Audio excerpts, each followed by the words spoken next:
Very pleased right now to chat with Walter Schweitzer, the new president of the Montana Farmers Union. Walter, great to have you on the show, and congrats on heading up the Montana Farmers Union. Good morning, Aaron. Yeah, thank you for that. And, man, thank you for putting me on a radio program with our Senator Daines and Mark Daniels and Gary Weems. These are some high-powered people you got. Pretty top lineup, isn't it? Yeah. Well, some folks, of course, know your name in your own right, but for folks who may not know you outside of Farmers Union and things like that, you also happen to be the brother of former Democrat Governor Brian Schweitzer, and I always enjoyed having your brother on the radio show as well. He's always fun to talk to. Yeah, and as you know, I'm a cattle rancher here in Geyser, Montana. I raise Black Angus bulls, a calf easy, and wean big calves. Well, it's great to have you on the show this morning. I tell you, these cattle markets, I know, look, folks were getting fired up and raising concerns going back to last year when they had that big fire at that beef processing facility down in Kansas.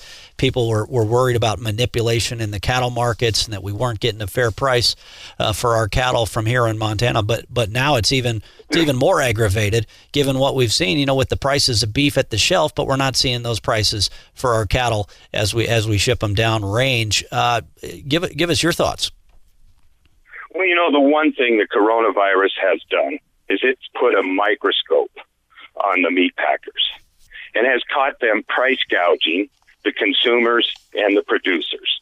As you said, the price of beef in the grocery store has gone up, and the shelves are going empty. And yet, these same packers who are making money on the consumer are not sharing that money with the producers. Now, I would call that price gouging, and this coronavirus has put a microscope on that, and now other people are talking about it too. Senator Daines recently has talked about these multinational packers being monopolies. Tester's been asking to investigate them, and our Attorney General, Tim Fox, has requested Barr to look into this price gouging as well. I'm encouraged that we might finally expose these multinational packers for who they are. And, if they were not price gouging us today, we wouldn't need a handout from the government. Well, and I just saw, first there's a story, rollcall.com, earlier, actually, I think it just came out 2 days ago, and this was the headline: beef costs are up at stores, but futures are down. Senators want to know why. And as you mentioned, Senator Tester, Senator Daines, a few other senators had already called for an investigation into these companies and into these discrepancies and about market manipulation. What more do you think is going on here? Well, it's clear. It's corporate greed. And I think Senator Daines is correct when he calls these monopolies. And some dumb schmuck had this idea of buying a whole bunch of toilet paper and a whole bunch of sanitizer and then putting it online for 10 times the price he was going to get. Okay? Now, that was wrong, and everybody was outraged by it. But I think it's much worse when you have a bunch of board members in a boardroom discuss and strategize how they're going to price gouge the consumers and the producers. I think we're living in extraordinary times, and our leaders are taking extraordinary measures that are affecting every American citizen in the United States. I think it's time they take one more extraordinary step and force these multinational corporations to charge a fair price to the consumer and pay a fair price to the producer. Well, and it's interesting too. Even getting outside of the cattle markets for a second here, I saw Axios.com has a report about how small businesses have been responsible for the entirety of the 27,000 net jobs that the private sector shed in March. And so yeah, in the midst of all these closures and shutdowns, the big box stores are doing fine, but it's mom and pop shops and small businesses that are facing the brunt of these shutdowns. And in a similar regard, it's like, okay, so yeah, we know that the price of beef has gone up, but yet mom and pop ranchers aren't seeing the benefit of it. So I think there's a lot of folks who are saying, what in the heck is going on here? What are you seeing in the broader ag markets right now as well? Walt Schweitzer, new president of the Montana Farmers Union. I saw earlier this week that given that some countries are now stopping their exports, so because they're stopping their exports to keep their products in their own borders, that's now going to lift the prices of things like wheat and rice and some other products. Well, I think that another example of the price gouging that's going on is with the dairy processors. Right now the price of milk, the price of all dairy products is gone up, and I've heard that many grocery stores are only allowing you to buy one dairy product, and yet the dairy producers are getting paid less and are going to be forced to dump milk. This is a broken system, and we need to fix it. It reminds me of something else, too. The other thing, like you say, how COVID-19 is putting a microscope on the cattle markets, where everybody is now kind of tuning into what a lot of ranchers have been talking about already for over a year now, which is, hey, what the heck is going on here with this?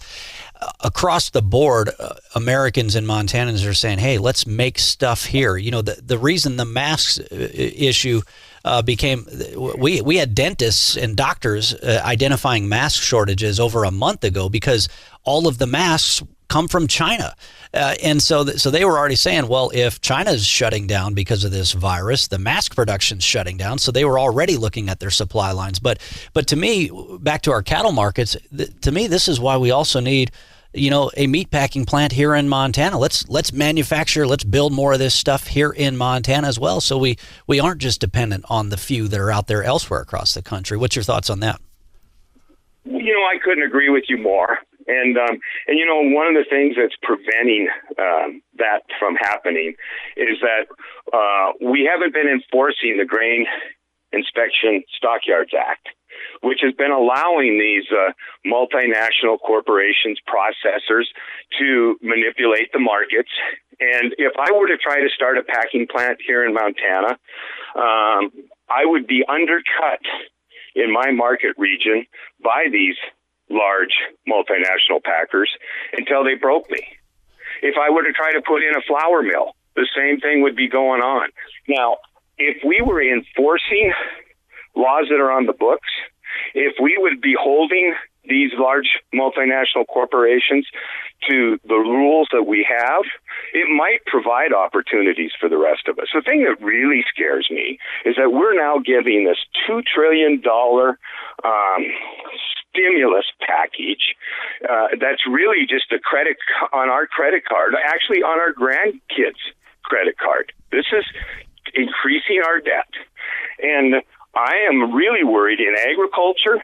They've targeted part of the stimulus, $50 billion of the $2 trillion is going towards agriculture, but they're putting it into the CCC account. Now, this is an account that the Secretary of Agriculture has discretion to use. And when they did the market facilitation payment, they lifted the caps on how much each person, each corporation could get. And much of this money went to the largest corporations. For example, JBS, a Brazilian-owned slaughter plant, got $100 million of this market facilitation payment. Now, this is the same company that has packing plants in every major beef and pork producing country in the world. They're the largest in the world. And meanwhile, Americans are saying, why is Brazilian beef coming in at the same time? Why was that open back up? All sorts of interesting stuff. Well, Walter Schweitzer, Walter, this has been great catching up with you. We'll have to catch up with you again here. We greatly appreciate your time this morning. All right. Thank you.